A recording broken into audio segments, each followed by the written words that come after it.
Shabbat Shalom. Nós somos a congregação Moreste Yeshua daqui de Salvador, Bahia, no bairro de Campinas de Brotas.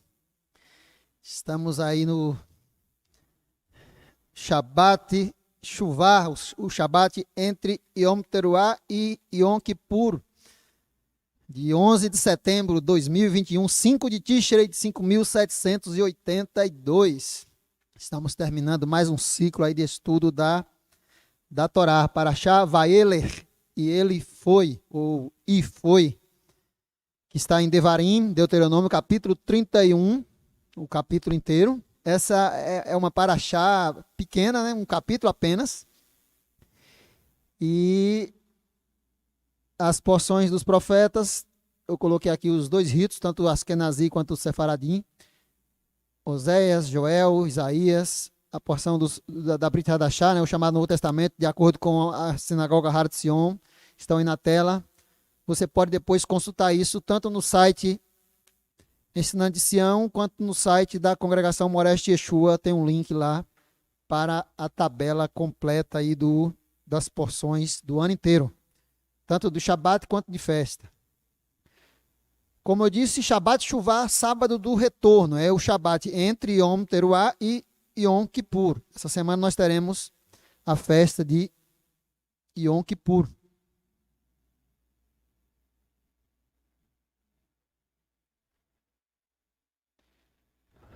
Irmãos, vamos fazer uma breve oração?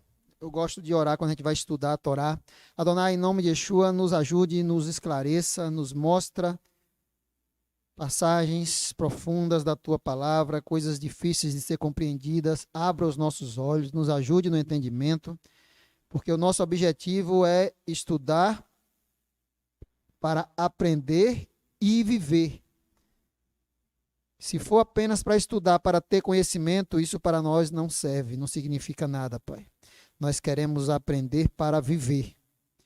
Ajuda-nos nessa tarefa de viver no dia a dia a Tua instrução, aquilo que cabe a nós aplicar, que o Senhor esteja nos dando a sabedoria e a força para aplicar, mesmo diante das dificuldades, porque às vezes os mandamentos são bons, mas diante das circunstâncias são difíceis de ser aplicados, porque tudo que nos cerca nos tira daquele propósito. Mas ajuda-nos a alcançar o propósito. Ajuda-nos a andar em teus caminhos. Nós te pedimos em nome de Yeshua. Amém. Irmãos, essa Parashá, por ser um capítulo só, não precisa nem de resumo, né? Ela fácil de ser estudada, porque é rápida, pequena, você pode ler várias vezes, refletir. E tem umas coisas interessantes nessa porção que cai exatamente na semana que antecede, nos dias que antecedem o Yom Kippur. Esses 10 dias entre Yom Teruah, né, o que tradicionalmente também se comemora o Rosh Hashanah, né, o início de um novo ano, e o Yom Kippur, que é o dia da expiação, ou Yom HaKippurim, né, o dia das expiações, ele é chamado de Yamim Noraim, ou dias temíveis. Eu vou aqui ler um comentário. Esse comentário não é meu, é um comentário que eu nem me lembro mais de onde eu tirei esse comentário. Foi um erro meu não colocar aqui, que a gente deve sempre informar onde a fonte, mas eu não me lembro mais onde eu tirei esse comentário, mas isso tem em vários sites judaicos. É quase que comum, né? O pensamento é igual praticamente, todo mundo defende esse comentário aqui.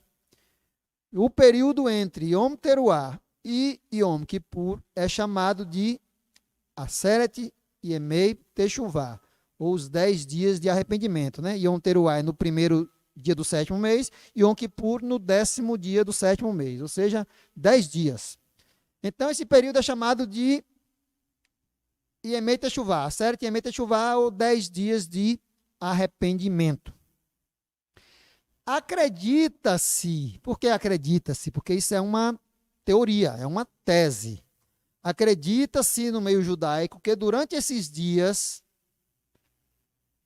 Deus julga decide o destino de todo ser humano para o ano que começou, né? No caso agora o ano de 5.782 no calendário judaico.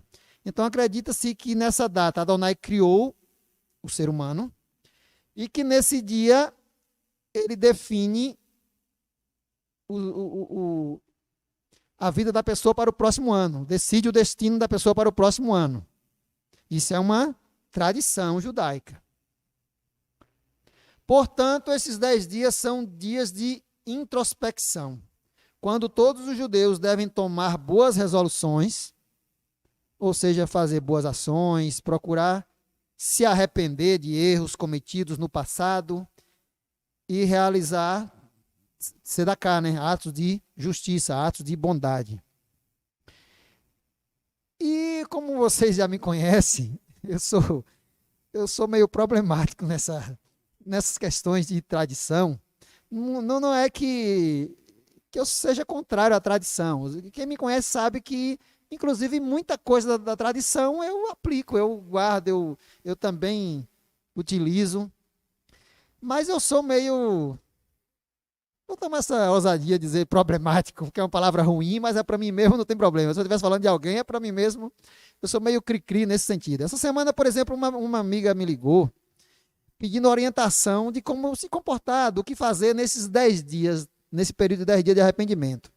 Aí eu falei para ela, ó irmã, de acordo com o judaísmo, de acordo com a tradição judaica, o pensamento predominante, esses 10 dias são 10 dias que a pessoa deve...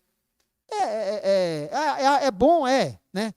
Se olhar para dentro de si, ver onde errou no último ano, se arrepender de pecados, procurar corrigir os erros, tem alguém que tem algo contra ela, contra essa pessoa, ir lá pedir perdão, melhorar seu estado.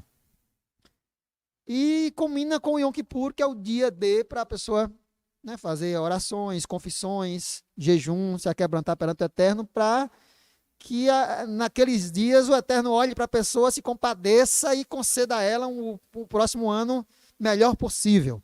Isso é o que se imagina, se pensa na tradição, no geral. É o que qualquer rabino vai lhe aconselhar. Agora você me perguntando, eu falando com ela, você me perguntando o que eu devo, alguma orientação para esse período. O que eu lhe digo é o seguinte, isso aqui é uma tradição, é bom, mas eu digo para você um pouco diferente. Nós devemos nos arrepender todos os dias, não é só nesse período de 10 dias, não. Se você nesse período de 10 dias, entre Yom Teruah e Yom Kippur, se arrepende, se converte, procura corrigir tudo, se deve a alguém, procura pagar, corrige tudo. E quando passar esse período e você voltar a tudo de antes, sem um pingo de preocupação, olha, agora no próximo ano eu me arrependo de novo, não vai servir para nada. Já pensou se a Adonai enviar o seu Messias para juntar o seu povo nos 4 cantos da terra no meio do ano? Então, é algo delicado. O verdadeiro servo do Eterno, ele tem que viver se arrependendo. Se você fez um ato, hoje eu acordei e trapaceei Lorisvaldo com alguma coisa, eu tenho que hoje mesmo procurar me arrepender, me corrigir com ele. Se você fez um mal a alguém e sabe que fez, você vai esperar o próximo Yom Kippur para corrigir isso? Não, faça hoje, no dia que... pode correr o risco de você morrer no meio do ano e nem conseguir corrigir o seu erro. Então, esses 10 dias, chamados 10 dias temíveis, é algo positivo? Sim. Eu considero positivo, lógico. Que vai incentivar a pessoa, ela saber que é um período que vai culminar no Yom Kippur, um dia importantíssimo, mas temos que ter cuidado.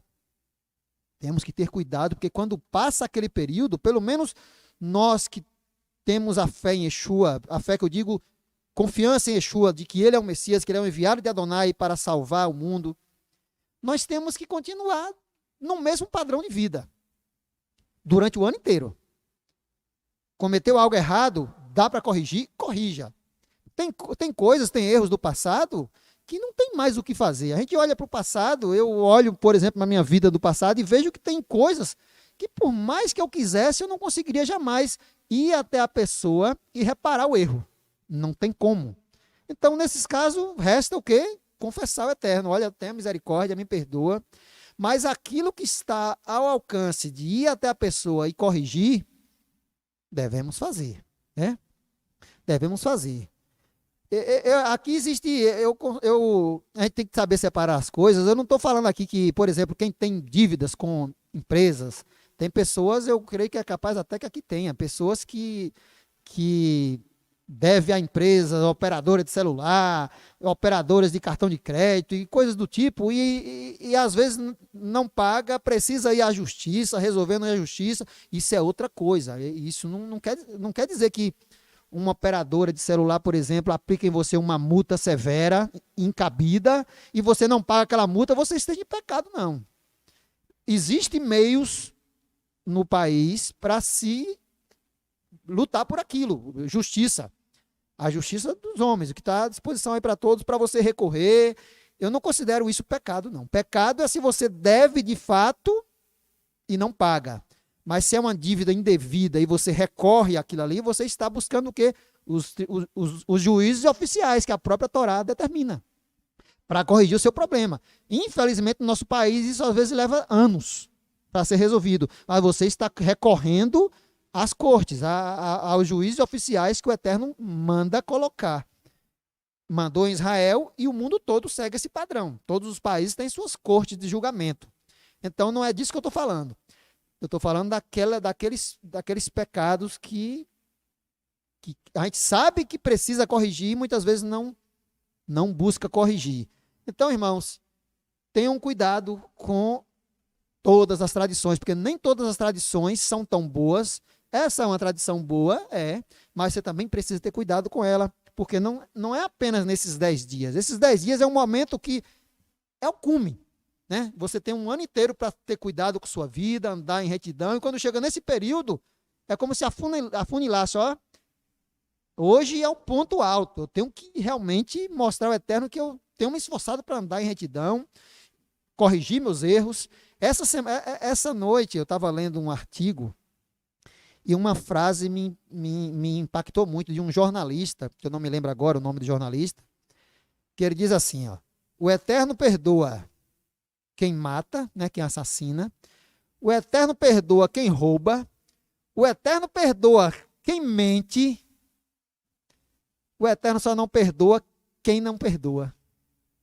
Fantástico, eu achei maravilhosa essa frase. Quando a gente vai para as palavras de Yeshua, é exatamente isso. Adonai perdoa o assassino que se arrepende. Adonai perdoa o ladrão. Adonai perdoa todo tipo de pecado a quem se arrepende. Mas, segundo Yeshua, Adonai não perdoa a quem não concede perdão. Se eu lhe maltrato, se eu peco contra você, lhe peço perdão e você não me perdoa, segundo Yeshua, Adonai também não lhe perdoa. Gente, é fantástico. Eu guardei essa mensagem desse rapaz, porque ela é bela demais. Exatamente. Chico lembrou aqui, está na oração chamada Pai Nosso. Quem não perdoar o seu próximo não receberá perdão. Isso é interessante demais. Olha o que é, como a coisa é séria. Yom Kippur é isso, exatamente isso. É o cume, né, do perdão. Só que não pode ser só nesse período, tem que ser o ano inteiro. A gente tem que estar trabalhando sempre para perdoar, não importa o tipo de pecado que a pessoa cometeu. Se a pessoa se arrepende de fato, genuinamente falando, a pessoa deve conceder perdão. Muitas vezes a consequência vai ficar. É outra história. Muitas vezes tem pessoas que cometem pecados dignos de prisão perpétua ou até de morte, dependendo do lugar, vai ter que sofrer aquela consequência, mas o perdão ela vai receber. Por parte do Eterno, ela vai entrar no mundo vindouro, mas na presente vida ela vai ter que passar por aquela agonia. Davi, por exemplo, Davi é um homem maravilhoso. Eu acho que não há nas escrituras alguém que tenha tanto amor a Adonai como Davi tinha, o rei Davi. Só que Davi tinha fraquezas terríveis, né? Quando pecava, se arrependia, Adonai perdoava, mas as sequelas iam ficando.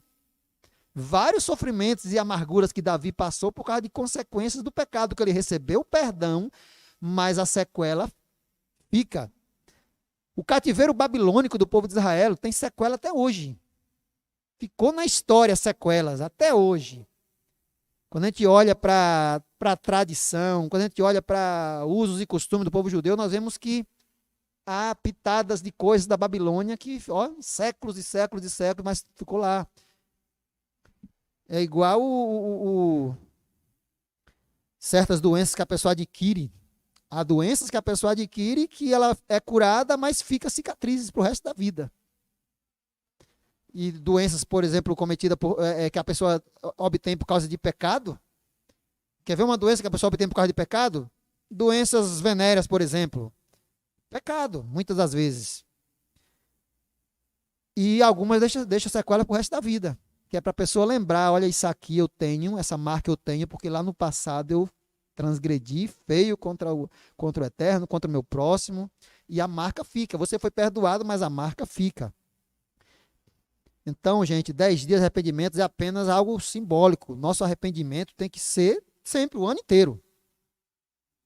Yom Kippur é apenas algo que aponta para algo grandioso. É algo. Eu falei aqui naquela hora que eu acredito que não foi à toa. Embora ocorreu numa festa de Pêssar, Yeshua estava ali fazendo o sacrifício pela nação, pelo povo, a nível individual e pela nação, pelo povo todo, pela humanidade. Exatamente o que ocorre em Yom Kippur. Aquele sacrifício de Yom Kippur que o sacerdote oferecia, principalmente aqueles 2 bodes, era a nível coletivo, era para Israel como nação, não era só no âmbito individual.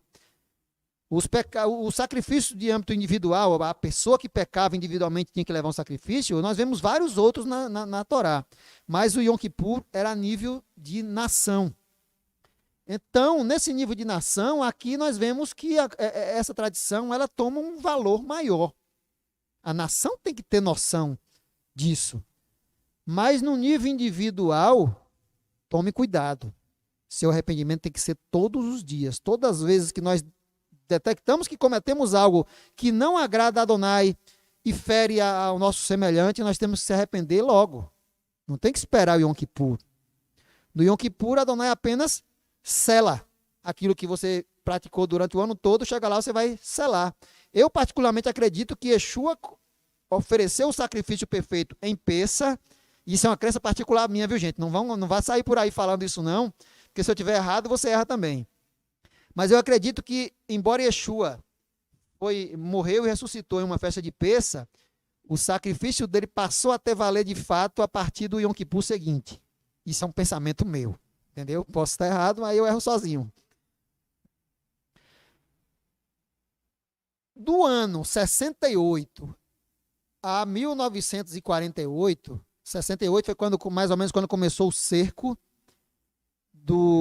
na época de Nero e Tito Vespasiano sobre Jerusalém, até 1948, quando Israel voltou para sua terra, ocorreram exatamente 1.800 anos, ou seja, 1880 Yamim HaKippurim, ou seja, 1.800 festas, dias, né, de arrependimento.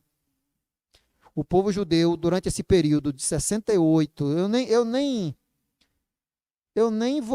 gente não pode nem colocar direito os dias do cerco ali, mas eu creio que mesmo não podendo celebrar, todo mundo se lembra quando chega a data e dentro de suas casas lá trancado, a cidade cercada, mas dentro de casa estava todo mundo lá com o coração aquebrantado, aí Yom Kippur, fazendo orações, né? Ainda mais naquele momento do cerco. Imagina a intensidade das orações. No entanto, durante 1.800 anos, Yom Kippur sendo celebrado ano a ano, as pessoas se arrependendo durante aqueles 10 dias. No entanto, o cativeiro continuou durante os últimos dias, os últimos 2.000 anos, como Moisés fala nessa paraxá. E todo esse mal vos sobrevirá nos últimos dias. Então, irmãos, é aquilo que, quando eu falo aqui que eu sou meio problemático em relação à tradição, são essas coisas. Por que é que Israel passou 2000 anos, praticamente, celebrando Yom Kippur, se arrependendo nesse período, né, dos 10 dias temíveis, e o cativeiro só acabou 1800 anos depois. Os piores anos na história de Israel foram os 2 últimos milênios, né, quase 2000 anos. Durante o cativeiro babilônico foi terrível, mas só durou 70 anos. Israel voltou para sua terra e nunca mais teve a sua liberdade plena, mas vivia na sua terra tendo um rei, um rei vassalo, vamos dizer assim, né? Roma permitia, né, Israel existir, os gregos permitiram, na época dos persas, né, permitiram o retorno do cativeiro babilônico, aí os gregos, os romanos até certo ponto permitiram Israel sobreviver ali, tendo sinédrio, tendo tudo ali, havia respeito às leis judaicas. Mas a partir daqui, a partir de 68, anos 70, não teve mais isso. Israel foi varrido de sua terra, enviado às nações e nunca mais, até 1948, nunca mais Israel pôde viver em sua terra como vivia antes. Então, os últimos dias, que eu vou falar um pouquinho o que é isso, os últimos dias, os 2 últimos milênios, foi os piores períodos, os piores séculos da história de Israel. Exatamente quando os judeus se tornaram mais religiosos. Né? Se formou o Talmud, se formou, né, tomou forma, né, a lei oral, passou para o papel, né, o mundo se encheu de sinagogas. No entanto, exatamente os últimos 2000 anos que o povo de Israel mais sofreu. Tem alguma coisa errada. As pessoas às vezes não gostam de ouvir isso. Eu sei que tem muita gente que fica chateada quando você fala esse tipo de coisa, mas tem alguma coisa que não encaixa. Somente depois da tragédia da Segunda Guerra Mundial é que parece começar a surgir, pela misericórdia do Eterno, o cancelamento de sentenças. Porque se acredita que nesses 10 dias as pessoas se arrependem, se voltam para o Eterno e há anulações de sentenças que culminam no Yom Kippur, lembra? Na Neilá, no final do Yom Kippur, a gente faz aquelas orações acreditando que as sentenças ruins foram anuladas. No entanto, nos últimos 1800 anos, a nível nacional, pelo menos, não foram anuladas. Eu creio que começaram a ser anuladas somente a partir de 1948, depois do horror da Segunda Guerra Mundial. E aí, 1.800 anos aproximadamente de pedidos, de confissões, acreditando que as sentenças estavam sendo anuladas, mas foram anuladas durante esses 1.800 anos? Não foram. Porque o povo continuou em exílio até 1948. Então é preciso, gente, e quando eu falo essas coisas, se alguém me ouve e não gosta, reflita sobre isso, explique o porquê então. Daqui a pouco eu vou mostrar algumas passagens da Torá que diz o inverso, que só ficaria em exílio se a Torá não estivesse sendo cumprida. O que aconteceu com as anulações das sentenças proferidas nesses períodos, né, como esses dias que estamos vivendo? As respostas podem estar bem ao nosso alcance. Verdadeiro arrependimento, a verdadeira techuvá. Devarim 30, versículo 1. É um capítulo antes do que nós estamos estudando hoje, né? A paraxá da semana passada, a Nitzavim. E será que, sobrevindo-te todas estas coisas, a bênção ou a maldição, que tenham posto diante de ti, isso Adonai falando por Moisés ao povo de Israel, e te recordare delas entre todas as nações para onde te lançar o Senhor teu Deus. Olha só, aqui já está dizendo que o povo seria lançado para as nações como foi lançado, quando transgredisse, quando quebrasse a aliança. E te converteres, olha só, quando fizer techuvá ao Senhor teu Deus, e deres ouvidos à sua voz, conforme a tudo que te ordeno hoje, conforme a tudo que Moisés estava ensinando e escrevendo. No final dessa paraxá, está lá escrito que fala que e Moisés escreveu tudo até acabar, para depois morrer. Ele não foi algo só falado. Ele diz que a instrução que ele recebeu, essa própria paraxá, você pode ver no final dela. Capítulo 31. E Moisés escreveu. O que é escrever? Pôr no pergaminho ali. Tudo o que recebeu de Adonai. E aqui ele fala, conforme tudo que te ordeno hoje. E que ele lançou no pergaminho. E o Senhor, então, o Senhor teu Deus... tu e teus filhos, ainda no versículo 2. Tu e teus filhos com todo o teu coração e com toda a tua alma. Então, o Senhor teu Deus te fará voltar do teu cativeiro. Olha, quando houvesse esse retorno de todo o coração aos princípios divinos, ao que Moisés ensinou lá naqueles dias, o que aconteceria? Adonai traria de volta do cativeiro. Foi isso que aconteceu, gente? Durante os 1800 anos que eu citei, de lá de 68, 70, dessa era comum, até 1948, quando Israel voltou à sua terra, aconteceu o fim do cativeiro? Então, quando você pega uma coisa e compara com a outra, você vê que se o fim do cativeiro não houve, é porque os mandamentos que Moisés deu ali, aqueles puxões de orelha que Moisés estava dando, não foram cumpridos. Isso é fato, não tem o que questionar. Algo está errado. Algo aconteceu de modo errado. Então o Senhor teu Deus te fará voltar do teu cativeiro. Por acaso Adonai é mentiroso? Adonai não cumpriu com a sua promessa? Não fez o povo voltar? 1800 dias de arrependimento. Um Yom Kippur a cada ano, durante 1800 anos, mas não acabou o cativeiro. O cativeiro só acabou, ao meu ver, em 1948, quando o povo pôde voltar para Israel. E se compadecerá de ti e tornará a juntar-te dentre todas as nações entre os quais te espalhou. Isso aqui é para mim, e não só para mim, mas para muitas outras pessoas. Isso aqui é o que o Novo Testamento chama de arrebatamento. O arrebatamento tem sua raiz nisso aqui. E tornará a juntar-te dentre todas as nações entre as quais te espalhou. Adonai vai arrebatar o seu povo que outrora espalhou. Essa é a raiz do que se chama de arrebatamento, que se pensa tanta bobagem hoje. A gente assiste os filmes, o avião voando, aí daqui a pouco, dá uma explosão dentro do avião, só fica as roupas em cima dos bancos, o piloto do avião foi arrebatado, aí o avião cai, carros batendo porque o motorista foi arrebatado. Ai, gente, me desculpe, mas isso é ficção. Isso não condiz com o que as escrituras mostram, não. A coisa é um pouco diferente.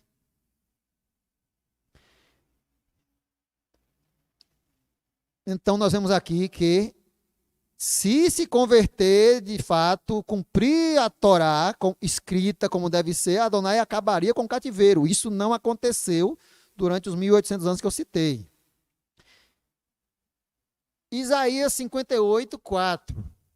Eis que para contendas e debates jejuais, e para ferirdes com punho iníquo. Gente, essa frase aqui chama a atenção da gente numa coisa.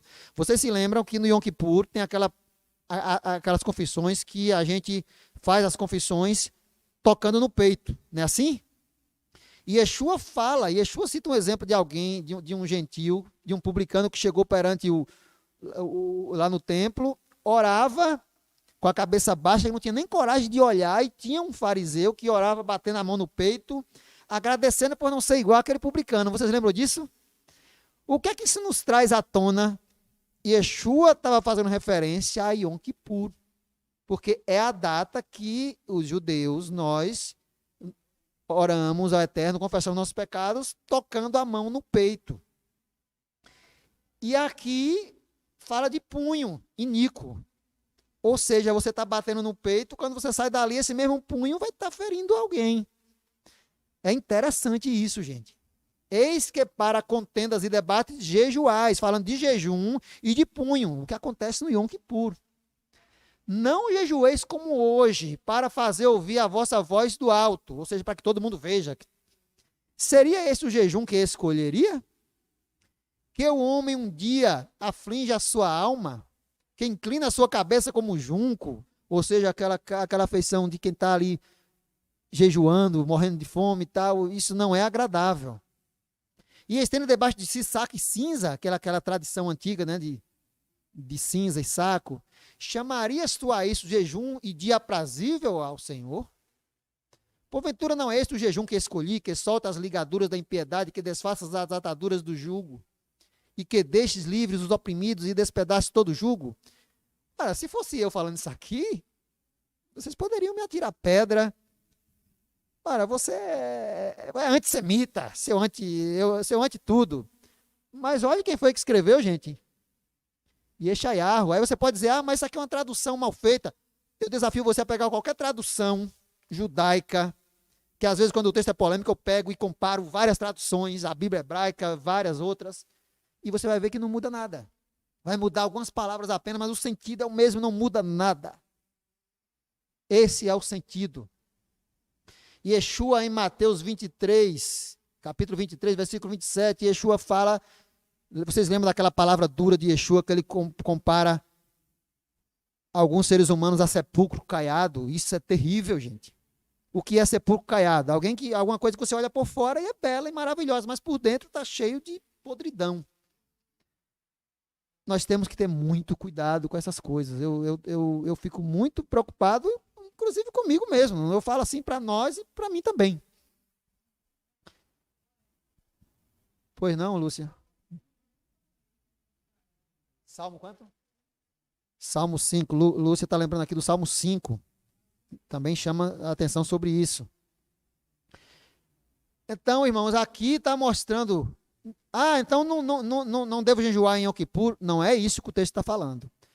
Tem outras passagens que a gente vê nos profetas, que Adonai fala que quando as festas, as reuniões solenes não estiver junta, né, com o pecado, com transgressões, que aí os jejuns serão aprazíveis a ele, os sacrifícios serão aceitos. Não é isso. É um dia que nós temos a obrigação de guardar sim, porque é um mandamento, tem um fundamento, é preciso sim, e se o Eterno permitir, estaremos aqui fazendo isso. Jejuaremos no Yom Kippur, buscando demonstrar publicamente o que nós buscamos viver no dia a dia, o verdadeiro arrependimento. Agora, o que o texto fala é que tudo isso, se não for genuíno, apenas o fato de você fazer, de estar cumprindo a tradição apenas, não faz muito efeito, não vai mudar muita coisa, porque o cativeiro não caiu, não passou até 72 anos atrás. Do mesmo modo como os exatos 1.800 anos de confissões e techuvá, arrependimento, por parte de Israel como nação, não tocou o coração de Deus, tenhamos nós cuidado para que não caiamos no mesmo erro, seja como comunidade ou como indivíduo. Nós vimos que durante os 2 últimos séculos, ou os 2 últimos milênios, Israel continuou em exílio até Israel voltar à sua terra 72 anos atrás. Aquelas confissões, aqueles dias de arrependimento, não mudou a sentença, não. Até culminar com a Segunda Guerra Mundial, o período mais perverso da história do povo de Israel. Coisa terrível, assustadora, que chega a dar angústia quando a gente imagina o sofrimento que muitos passaram naquela época. Coisas assustadoras. Tem coisas, relatos que são contados que quando eu penso, só em pensar, quando eu olho para os meus filhos e lembro de relatos que a gente ouve da Segunda Guerra Mundial, me dá agonia, me dá angústia. Como tem um relato que diz que o soldado nazista estava levando 2 crianças e os meninos ficaram os 2 gritando, estendendo a mão para a mãe pegar de volta. Aí o soldado nazista chegou e deu a permissão da mãe escolher um para levar. Só podia levar um e tinha que ficar o outro ali. Aí quando a mãe chegou perto das crianças, as 2 estendiam as mãos angustiadamente para que a mãe pegasse. E agora, quem é mãe aqui, quem é pai, sabe qual escolher para você levar. Se você ama os 2 e sabe que os 2 amam você. Aí a mãe olhou para os 2, se acabou de chorar, deu as costas e não pegou nenhum. Eu acho que eu, no lugar, eu como pai faria a mesma coisa, qualquer um aqui como mãe faria a mesma coisa. Você vai, imagina o coração daquele que ficasse, o que ia sentir. Aí você dá ela deu as costas e deixou os dois. Eu acho que eu, no lugar dela, faria a mesma coisa, eu deixava os dois. Então, são relatos que tão angustiantes que não, quando eu olho para os meus filhos, me lembro dessa mãe, me dá angústia. Porque nós que amamos nossos filhos, imaginamos o que uma mãe dessa passou. Foi esse o nível de sofrimento da época do nazismo. Então, Israel, as confissões, esse zelo todo pela tradição, me desculpem quem me ouve aqui e não gosta, mas o zelo todo pela tradição continuou produzindo esse tipo de coisa. Então, o que é necessário? O que é que muda de fato a sentença? O que muda de fato a sentença é o que Moisés deixou escrito para nós aqui. Conforme a tudo que eu te ordeno hoje. Você que me ouve, que porventura é judeu e não aceita esses comentários, cuidado para você não continuar sofrendo, reflita nisso. A Torá escrita, as escrituras, o que está no papel hoje, o que foi colocado no pergaminho e veio para o papel, é isso que importa para nós.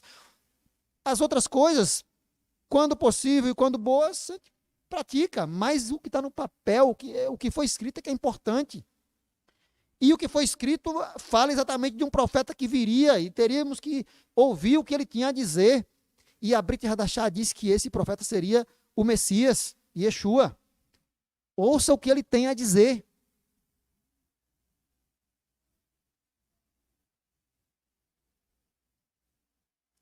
E aí, como eu fiz isso acho que 3 anos atrás, eu vou lançar de novo esse ano, esse mesmo desafio. No Yom Kippur, né, que falta agora poucos dias, é interessante refletir sobre essa referência bíblica. Mateus 23, do versículo 1 ao 28. Mateus 23, do versículo 1 ao 28. Com ênfase no versículo 28, que é o último. Não censurando os escribas e fariseus, do qual o texto fala, mas censurando a si próprio. O texto fala aqui de uma categoria de fariseus daquele tempo que foram hipócritas. Não eram todos, lógicos, mas havia uma categoria que foi hipócrita quando Yeshua veio. Não censure eles. Censure a si próprio quando você lê esse texto. Mateus 23, de 1 a 28. É muito sério. Eu acho que encaixa muito bem nesse período de Yom Kippur. E deixa eu ver a hora.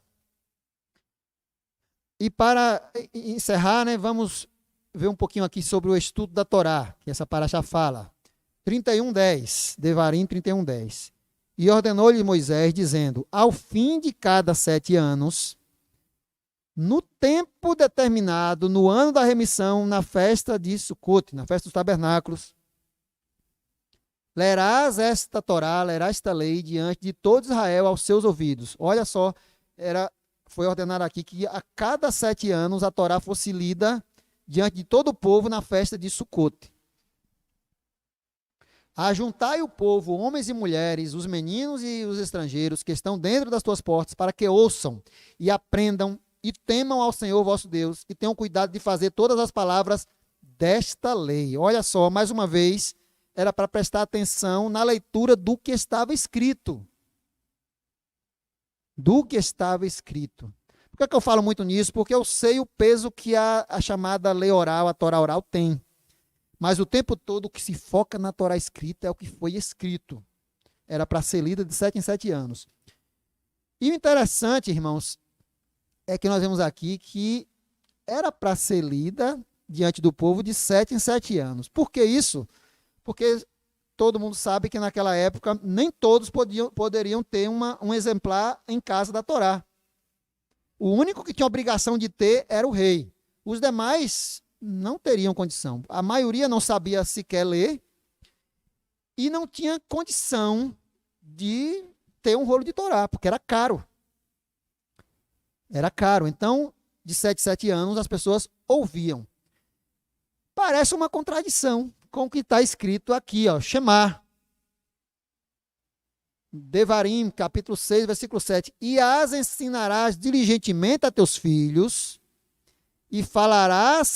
e e delas falarás quando estiveres assentado em tua casa e quando estiveres andando pelo teu caminho, quando te deitares e quando te levantares.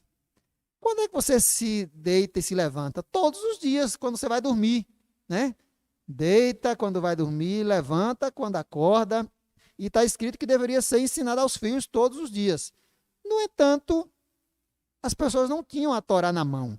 Aqui está dizendo que era para ser lida a cada 7 anos diante de todo o povo, para que o povo aprendesse. E agora? Ou seja, o que é que isso nos traz? É que o que o Shema está dizendo prova mais claramente de que, de fato, o Shema, mais precisamente, era o chamado 10 mandamentos, que antigamente era o que o povo escrevia nos umbrais das portas, eram as 10 palavras, porque isso qualquer um podia ter. Você poderia escrever nos umbrais da sua casa, atar na mão, e fazer o que você quiser, na testa, no coração, né? Diz que tinha que estar no nosso coração. Você não pode abrir o peito e escrever. Ou seja, é para estar no seu coração, e isso aqui deixa claro para nós de que não é contradição. Mesmo que a pessoa não tivesse uma Torá, não tivesse a instrução para ler, como hoje nós temos,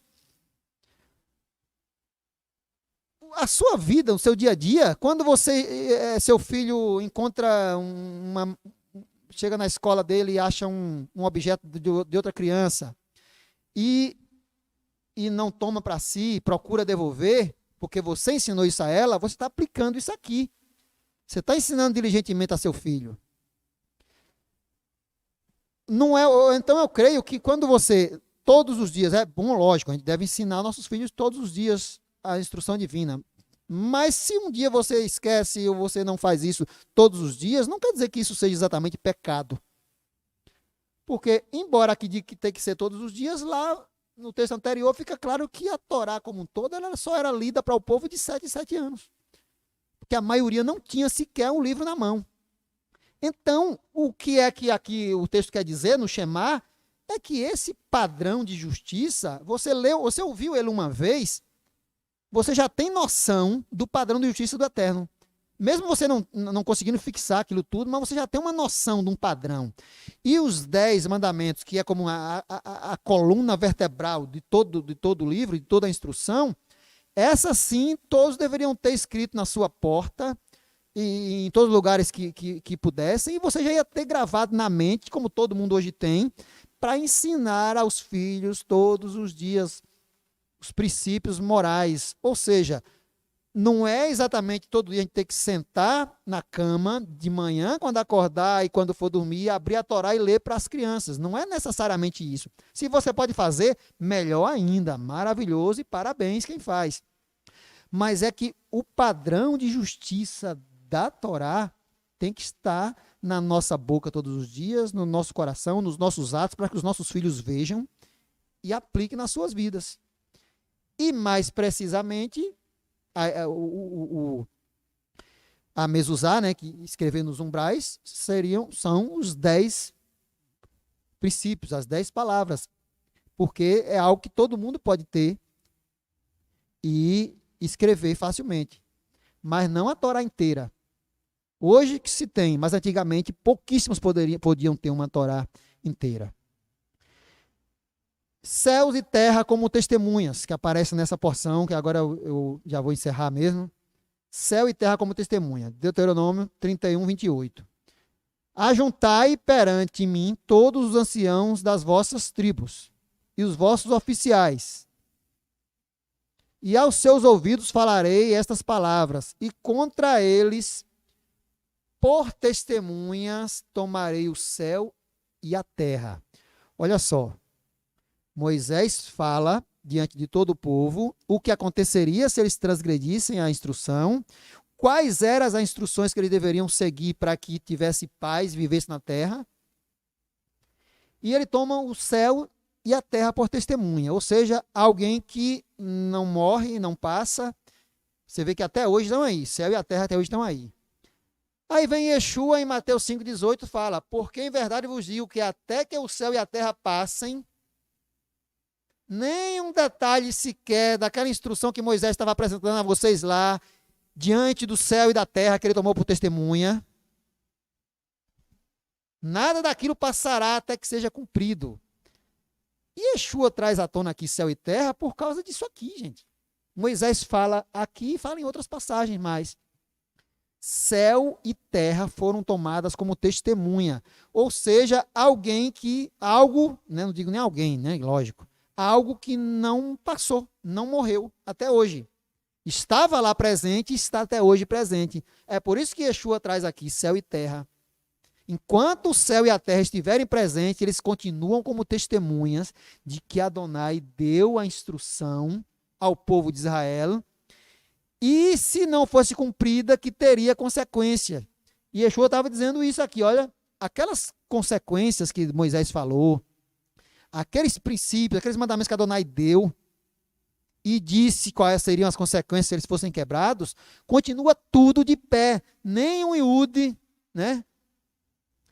Nem um iude, que é traduzido como J, e nem um tio, ou aquela pontinha ali da letra hebraica, aqueles traçozinhos da letra hebraica, nada passará. Nada se omitirá, essa tradução aqui diz omitirá da Torá, da lei, sem que tudo seja cumprido. Aí vem aqueles que gostam de enquadrar para a sua vontade e diz, até que tudo seja cumprido, já foi, ele cumpriu por nós. Balela pura, não é isso que ele está dizendo.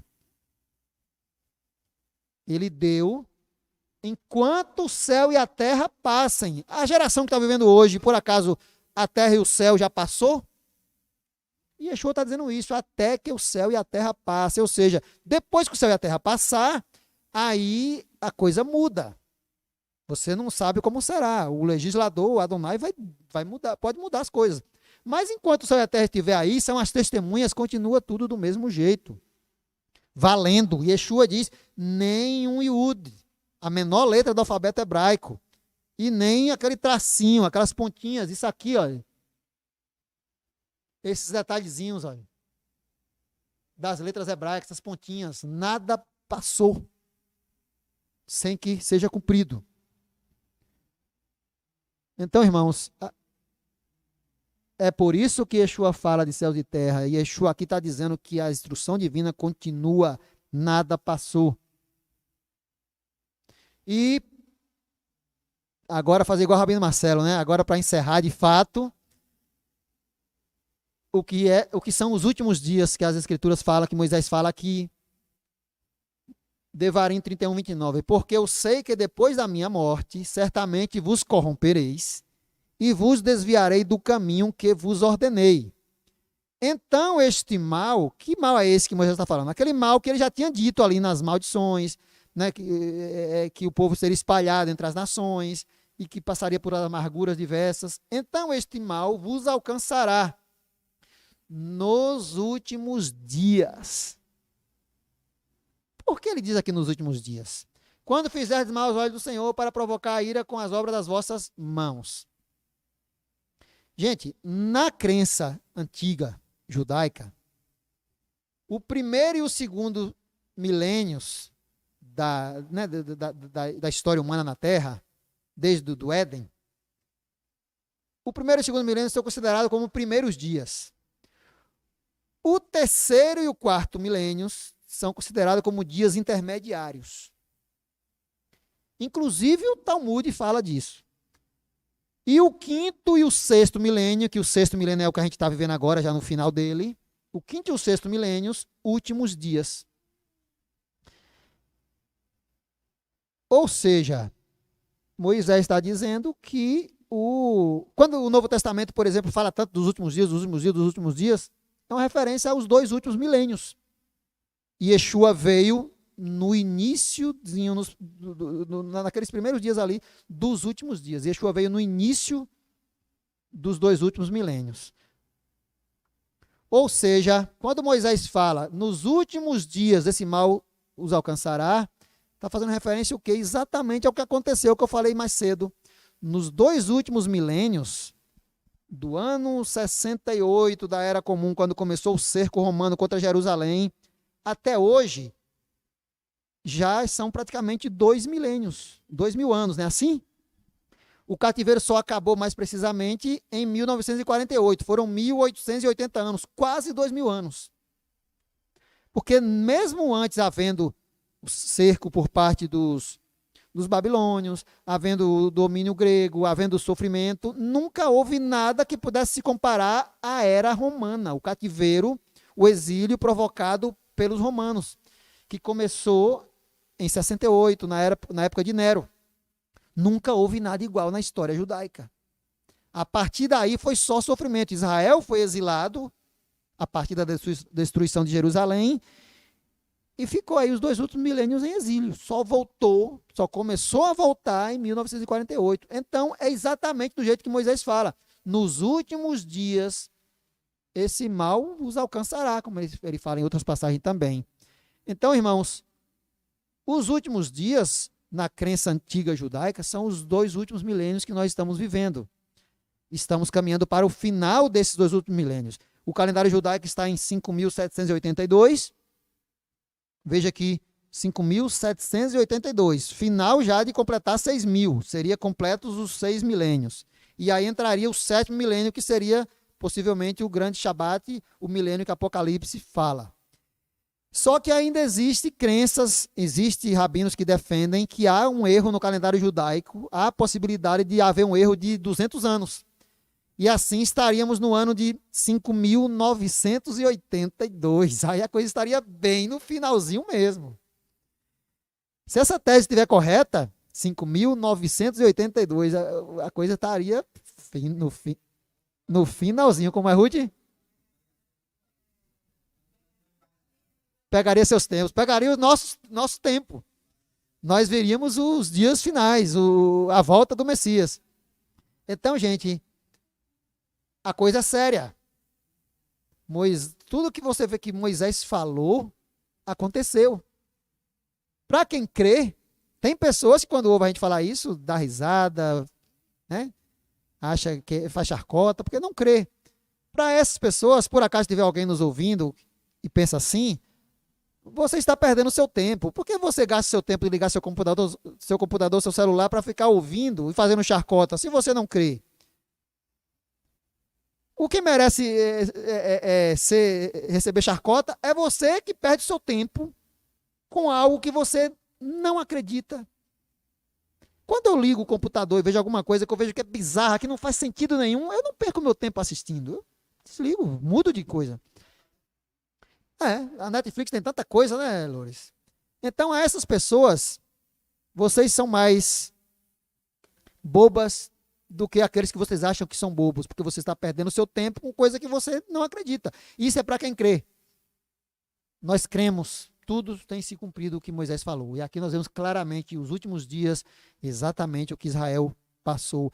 Então, mais uma vez, para encerrar de fato agora, lembre-se quando você estiver celebrando Yom Kippur, durante esses 10 dias temíveis, nós temos que procurar fazer as coisas da melhor maneira possível, de acordo com o que está escrito, nos arrependendo todos os dias, o ano inteiro, porque, como tem sido feito durante os 2 últimos milênios, não fizeram a sentença passar. O cativeiro só acabou quando Adonai, por misericórdia, concedeu, porque os nossos antepassados não tiveram seus arrependimentos não tiveram a força suficiente de remover o cativeiro. Que Adonai tenha misericórdia de nós e que não venhamos a cometer os mesmos erros dos nossos antepassados. Israel passou os 2 últimos dias em exílio debaixo do jugo de César. Essa é a última lâmina, viu, gente? Israel passou os 2 últimos milênios, ou seja, os últimos dias, debaixo do jugo de César. O que é jugo de César? O jugo romano. Foi os romanos que impuseram o último cativeiro, que durou quase 2000 anos, e a cultura greco-romana, misturada com Babilônia, né, que Apocalipse mostra a questão babilônica. Então, a cultura greco-romana, babilônica, imperou durante os 2 últimos milênios no mundo. Apocalipse mostra que só no finalzinho que ela vai cair para dar lugar ao reino dos céus. Israel viveu sofrendo amarguradamente os 2 últimos milênios porque ficaram debaixo do jugo de César. O imperador César em si não existe mais, mas o seu legado, o legado romano, greco-romano, permaneceu. Até hoje, ainda há o dedo de César no mundo. E quando eu digo que Israel ficou debaixo do jugo de César, porque o próprio Israel, como nação, trouxe sobre si esse jugo ao dizer isso aqui, ó. João 19:14, a porção de hoje. E era a preparação de Pêssar, da Páscoa, e quase a hora sexta. E disse Pilatos aos judeus: eis aqui o vosso rei. Mas eles bradaram: tira, tira, crucifica-o, ou seja, põe no madeiro e liberta Barrabás. Aquela referência que eu fiz mais cedo sobre os 2 bodes de Yom Kippur. Liberta Barrabás e mata isso aí. Disse Pilatos: hei de crucificar o vosso rei? Responderam os principais dos sacerdotes. Olha só, os principais dos sacerdotes: não temos rei senão César. Gente, isso é muito sério. Não foi qualquer um que disse isso, foram os principais dos sacerdotes. Aí alguém pode dizer: ora, isso é coisa que Roma escreveu. Se você acha que foi Roma que escreveu e não houve isso, então explique por que aqui eles ficaram 2000 anos debaixo do jugo de César. Porque eles atraíram sobre si um sofrimento, uma sentença terrível, ao dizer: não temos rei senão César. E aí César ficou sendo o rei deles durante 2000 anos. Só no dia que houver, de fato, uma confissão por parte de Israel, que isso já começou a acontecer, por causa dos que creem cada ano, pessoas e pessoas mais dentro dos judeus começam a confessar Yeshua como rei, aí esse decreto começa a cair. Mas eles tomaram sobre si César como rei, o legado de César ficou sobre eles. Não temos rei senão César. Então, consequentemente, entregou a Yeshua, no caso, para que fosse crucificado, ou seja, cravado no madeiro, e tomaram Yeshua e o levaram. Gente, é muito sério. Não foi qualquer um que falou isso, foi os principais dos Kohanim. Certamente estava aqui o Kohen Hagadol, o sumo sacerdote, certamente foi um dos que falou isso. E a consequência vocês conhecem qual foi. Então nós temos que ter muito cuidado. Yeshua é o nosso sacrifício maior. Yeshua é a nossa expiação. Sem Yeshua não há Yom Kippur. É por isso que o historiador, se eu não estiver enganado, é o Flávio Josefo, que fala que após a morte de Yeshua, uma fita que diz que todo ano, quando era apresentado o sacrifício de Yom Kippur, havia uma fita escarlate que ficava branca, depois do Yom Kippur, representando que Adonai aceitou aquele sacrifício. E depois daquele período da morte de Yeshua, diz que essa fita não mais ficou branca depois do Yom Kippur. Há essa história relatada. Se eu não estiver enganado, é no livro História dos Judeus, de Flávio Josefo. Ou seja, mostrando, olha, esse sacrifício já não me serve mais. A Torá mudou? Não mudou. Não mudou. Apenas Adonai não queria mais aquelas coisas daquela forma que estava sendo feita. Ele tirou. E quando tira, a circunstância muda. E aí você não consegue aplicar na prática. O mandamento continua valendo, mas você não pode aplicar mais dentro daquele contexto até que as coisas sejam transformadas e possa voltar a ser feita. Eu não sei como será no futuro, isso pertence a Adonai. Não quer dizer que a lei mudou. Eu costumo usar como exemplo, vou repetir aqui, é algo muito sério que eu estou falando, então vou passar um pouquinho da hora. O Código de Trânsito brasileiro que nós utilizamos hoje, ele foi criado em setembro de 1997. Olha só quanto tempo tem. E havia um artigo lá que dizia que os Detrans de todo o país teria que se interligar para que, se um motorista cometesse um motorista, por exemplo, de Salvador, com um carro de Salvador, cometesse uma infração em São Paulo, por exemplo, automaticamente o sistema interligado, aquela multa viria para cá, para o prontuário os dados daquele veículo, o RENAST o RENAVAN daquele veículo. O sistema era interligado. Só que esse sistema levou anos para acontecer. Eu acho que eu nem sei se hoje já foram interligados todos os Detrans do país. Eu não posso nem afirmar. Mas até alguns anos atrás, coisa de poucos anos atrás, ainda não havia isso. Alguém que vinha com carro de São Paulo, por exemplo, para a Bahia, cometia uma infração aqui, ficava impune. porque esse sistema ainda não estava interligado do jeito que a lei determina. Aí eu lhe pergunto, a lei perdeu valor, a lei estava sem valor porque a circunstância não permitia ela ser aplicada? Não. A lei apenas não havia sido ainda regulamentada e criada as circunstâncias para ela ser cumprida, mas a lei continuou valendo durante todo esse tempo. A mesma coisa é a Torá. A partir dali, as circunstâncias gerais das coisas não permitia mais aquele sacrifício de Yom Kippur ser aceito perante o Eterno. Ele permanecia valendo, mas não estava sendo mais aceito pelo Eterno por causa das circunstâncias que o próprio povo criou. Não quer dizer que o mandamento perdeu a validade. Tudo na Torá vale. As circunstâncias é que não permite ela ser aplicada, e isso só o Eterno pode determinar o tempo de cada coisa acontecer.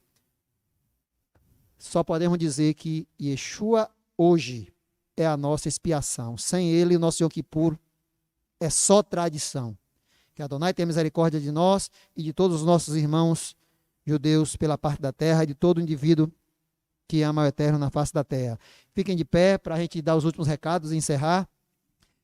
Nós não...